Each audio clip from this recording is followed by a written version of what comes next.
It's a beautiful day down here in Devon, and I'm walking up the drive to where I work at Dartington. There's not usually very many people walking up this drive because most people drive up. It's quite a steep hill. There's a lot of people walking today because we've got a visit from Her Royal Highness the Queen today for some reason. I don't know what the purpose of that is, and I certainly haven't been invited to greet her, but it's a shame. But it is a nice day. It's a bit cold, but it's beautiful.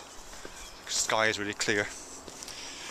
I didn't want to talk about the Queen or the state of the sky really. What I'm interested in thinking about today is entertainment, I suppose, or I have a series of thoughts which led me to think about entertainment, and it's really prompted by TJ Does Life, actually, the Amazing Atheist alternative channel. Because he did a video recently in which he kind of mentioned me at the beginning, or mentioned the Conference Report channel at the beginning. And I was going to do a response to it because I thought it was a bit odd the way I was cited. But I opened Movie Maker and started thinking about what I was going to say. But I just checked back to look at the title of TJ's video so I could get that right. And I just happened to glance at his numbers of subscribers he'd got. And at that time it was something like 9,500, something like that, on the TJ Does Life. And I don't know, I got daunted by that. I thought, oh, that's a lot of subscribers. Could potentially see this response video. And that just gave me pause really, so I didn't make the video. But I thought about it, and I thought about this 9,000 number. And that reminded me of the videos that's been made recently about Prof MTH. And I don't know Prof MTH's videos, I'm afraid, but about his just cresting the 10,000 subscriber mark, and how people seem to be marking that in quite particular ways, with wry congratulation half the time. Yeah, and I suppose what both those things made me think about was about how I'm interpreting high subscriber numbers in both TJ Does Life and Prof MTH, and people like Thunderfoot who've got massive amounts of subscribers. And I guess the way I'm looking at it is that anybody who's got more than 10,000 subscribers is a different kind of YouTuber for me. I'm not saying they really are, but this is kind of how I intuit it. Nor am I saying I'm correct, of course. For me, anybody over 10,000 subscribers is effectively a member of the entertainment industry. That's how it kind of resonates for me. Which sounds a bit pejorative, but it's not really meant to be. You know, my day job really is in theatre and education. So I have a lot of time for entertainment, a lot of respect for entertainment, and I like to think a lot of knowledge about entertainment. But entertainment is a very particular thing, quite a peculiar thing really, and it's different to just talking to people, which is how I often think of YouTube. It's just people talking to one another or talking to themselves. Entertaining is different. So I just thought to think about that for a bit. Entertainment, the word entertainment, carries with it the idea of holding mutually. I think that's the etymological origins. To entertain means to hold mutually, to hold together. So when I think about that, I imagine entertainment, or people being entertained, all kind of crowding around and either holding on to each other or holding on to some communal object, kind of holding this thing together. Actually, the visual image I have of this actually is that contest that used to be held, I don't know if they still are or not, somewhere in the States, where you would, a group of people would all put their hand on a Toyota.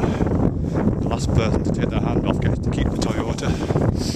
So people would be standing around for days, hallucinating, falling asleep at the wheel, until the last one standing up to keep the car. That's the visual image I have of this for entertainment. People all holding together mutually, some communally held object of great value, and kind of testifying to its reality as a valuable object by their willingness to crowd around it and put their hands on it. And I kind of feel that in that image for entertainment working in some YouTube channels actually. That's kind of how I envisage it. I mean, certainly something like Thunderfoot, I've got a great deal of respect for. I mean, that whole project that he was engaged in about why people make fun of creationists seems to me like an entertainment idea.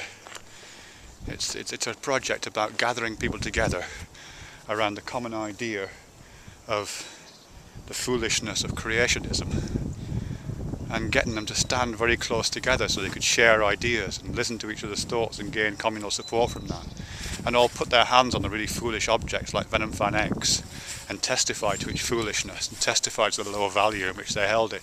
So that it's kind of that's one of the aspects of entertainment that I really like. And I think you find that in other YouTubers as well. Phil Helens, I've got a lot of respect for his videos. He seems to do a similar kind of thing. He's got a lot of subscribers and gathers those subscribers, not necessarily intentionally or maniacally, but just has a knack for gathering people together around common worthy ideas. I think there is a sense, though, in which entertainment can be negative, because apart from anything else, being an entertainer is really great fun, and it's kind of addictive. I've had that experience myself. I used to be in theatre companies years ago, and I kind of know what it's like. Particularly when you're a young man. I was in my early 20s when I was doing it. It feels absolutely fantastic. To step out. One experience, I was touring in the Far East, and we were in Singapore, and it was this all-male theatre company, and it was this highly physical theatre show, and we're dressed in athletic gear, and it's a fantastic gig outside in, as I say, in Singapore. And the show I was in started with this really loud music playing, with a band called the Happy Mondays, and we all stepped out into this stage, and there was like 700 or 800 people, and they just went fucking mad. You know what I mean? When we went into this kind of physical theatre routine, it was brilliant. Just the sense that these people were kind of buoying you up and kind of holding mutually the entertainment that you were providing. It is fantastic. So I completely understand that from the inside, the value of the physical thrill that you get from being an entertainer. But the downside of that is, and YouTube is no exception, I think, is that it does, I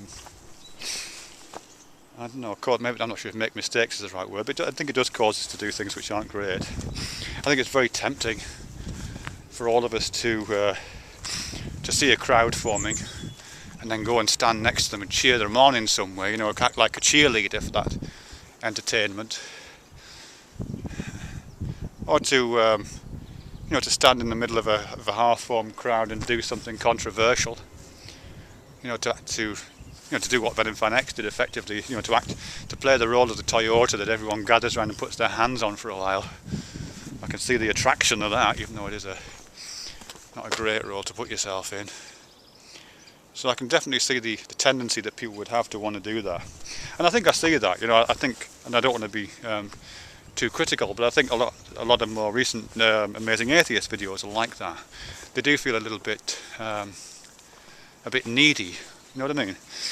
And some of Thunderfoot's videos. I think, as I say, I think Thunderfoot's done a great job, but I think some of his videos do have this slight tinge of pandering, of recognising he has a constituency that he wants to keep, not necessarily because he has something to say, or at least alongside having something worthy to say, also because of the demands, or the psychological demands that being an entertainer places upon you to keep your constituency, to keep your audience, to keep them laughing, to keep them to keep their hands on you, really. And yeah, so that's why I didn't make the response to video to TJ Does Life. I imagine he's crested the 10,000 mark by now, so I can no longer talk to him as a person. Of course I can, but it's a different ball game, isn't it? It's like talking to the TV set, which most of us do, I guess. I certainly do. But it's unreasonable to expect it to answer. It's an entertainment medium. I'll just show you this. This tree here, you won't get this, but this tree of this rather unusual profile is called locally the Rolf Harris tree, because people say it has a profile a bit like Rolf Harris, a popular Australian entertainer. I can't get it right now, I can't see it, but sometimes in the year it looks like it more than others.